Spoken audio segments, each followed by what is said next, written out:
want you to think about this situation with this rapper P. Diddy. Now, I myself would rather stick pins in my eyes than listen to rap music.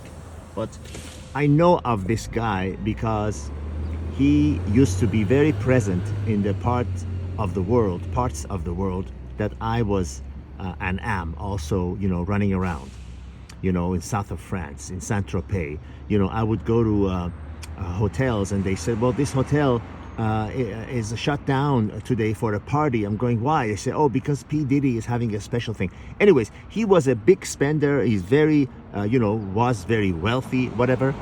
And, he had women going and guying and over him. He could have had any woman he wanted of any race, white, black, Asian, you name it.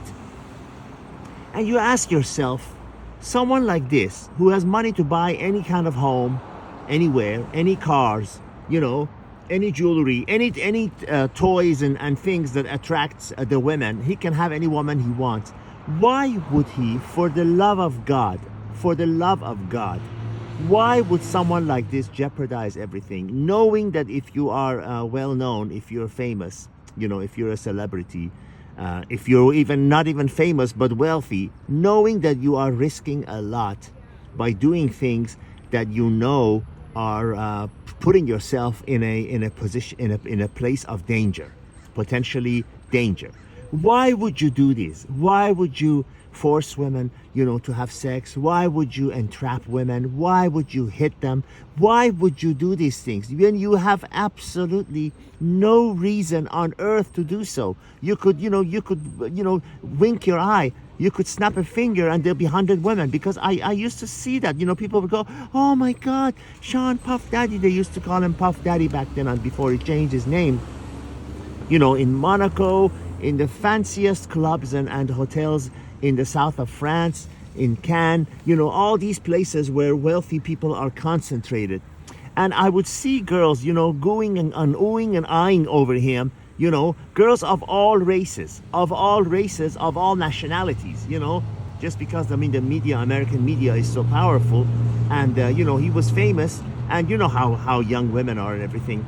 And I honestly, genuinely ask myself, unless it can be explained by an inferior mind, a mind that is good in, making rap music, which to me is as worthless as day before yesterday's newspaper. And obviously he had following, he had whatever it took to be wealthy.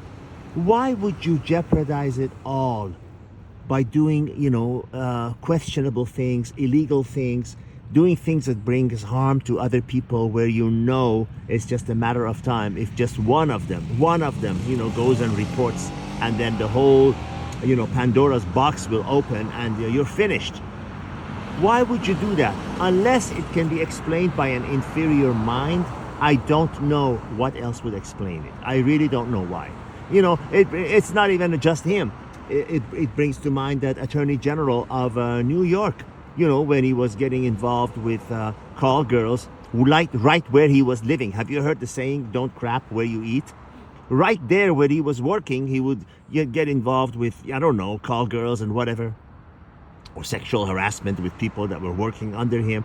If it cannot be explained by inferior mind and, letting your celebrity status and your bank account get to your head and jeopardize it all, and he is finished. He's done. He's gone. Now he's on suicide watch. Why would you do that? What explains that?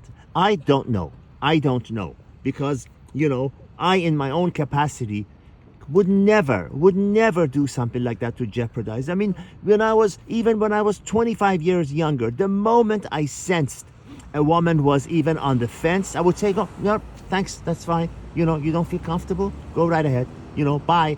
Because it wasn't worth it to me. I'm going, okay, if it's not her, there'll be 123 other more, around the corner.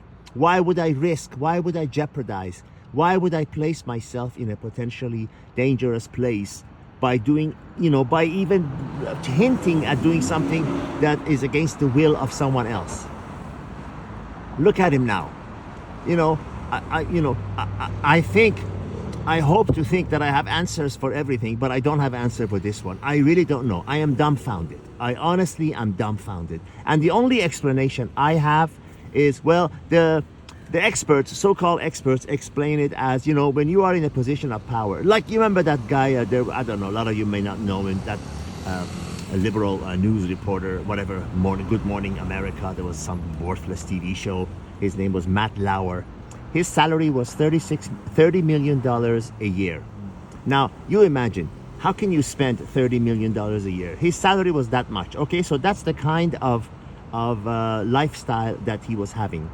And he would go, and he did, sexually harass his underlings, his workers. Same thing.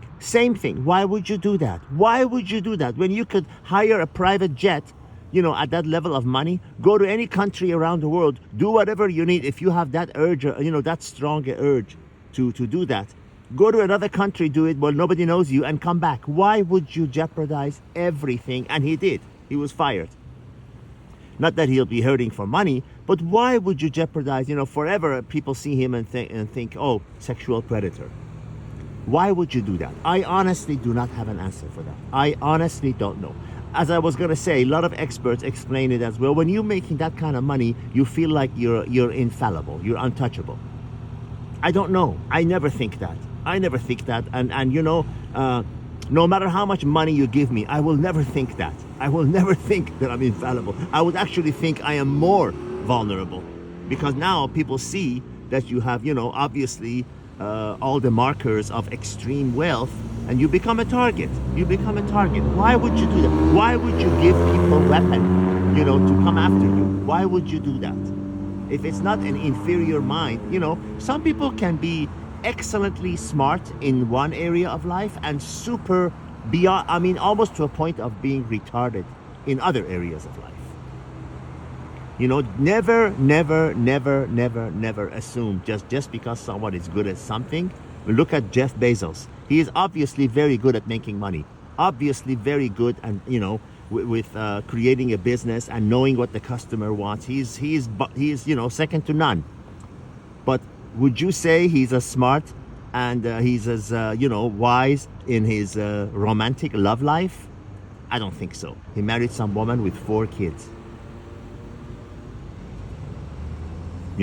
And he married in the first place someone else, where he had to give 45 billion with a B dollars to. I think that was the world's biggest divorce settlement. Something to think about. All the best.